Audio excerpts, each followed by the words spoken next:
Hello viewers, আসসালামু আলাইকুম। আশা করি আপনারা সবাই ভালো আছেন। তো আপনাদের উদ্দেশ্যে একটা ভিডিও নিয়ে হাজির হলাম। খুবই খারাপ লাগলো ভিডিওটি দেখে। আমাদের প্রাণপ্রিয় বা পবিত্রতম স্থান হলো যে কাবা শরীফ, এবং সৌদি আরবের মানুষজনকে আমরা খুবই সম্মানের চোখে দেখি, কারণ সেখানে হজরত মুহাম্মদ সাল্লাল্লাহু আলাইহি সাল্লামের জন্ম। আজকে যে জিনিসটি দেখে খুবই আশ্চর্যবোধ হলাম, আর সেটি হচ্ছে যে সেখানকার পরিস্থিতি। আপনারা জানেন কিছুদিন আগে একটি সেখানে অনুষ্ঠান হয়, আর অনুষ্ঠানের মধ্যে দিয়ে আমরা দেখেছি যে কীভাবে তারা আমাদের কাবা শরীফকে অপমান করেছে। তো আপনারা জানেন এটি আসলে খুবই দুঃখজনক। আপনারা পাশে যে ছবিটি দেখতে পাচ্ছেন, সেখানে দেখতে পাচ্ছেন যে ওখানে মূর্তিসহ কাবা শরীফকে প্রদর্শন করা হচ্ছে, যেটি খুবই দুঃখজনক। আর আর আপনারা দেখতে পাচ্ছেন যে এই মহিলাটা আমাদের তলোয়ার, এই জুলফিকার তওয়ালকার তার কোমরের সাথে বেঁধে সে মঞ্চে গান করছে।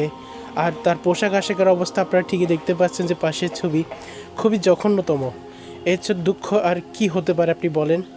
আর সেখানে এত হাজার হাজার মানুষ দেখছে, তারা এটা নিয়ে কোনো কথা বলছে না, তারা মজা করছে এবং গান দেখছে। আর কিছু কথা বলতে চাই।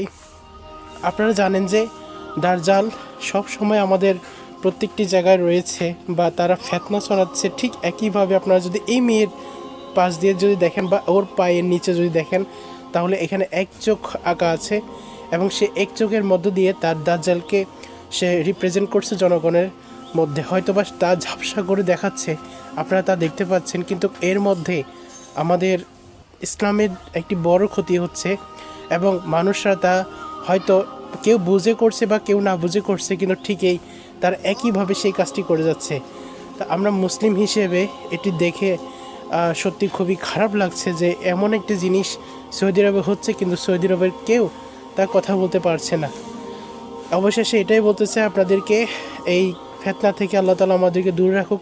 এবং মুসলিম উম্মাদের ক্ষেত্রে একটু বলবো যে আপনারা সবসময় আমাদের আল্লাহ তাআলা এবং হযরত মুহাম্মদ সাল্লাল্লাহু আলাইহি সাল্লামের দেখানো পথে চলবেন, তাহলে নিশ্চয়ই কখনো পথভ্রষ্ট হবেন না। তো এই ভিডিওটি আজকে এখানে শেষ করলাম। আসসালামু আলাইকুম ওয়া রাহমাতুল্লাহি ওয়া বারাকাতুহু।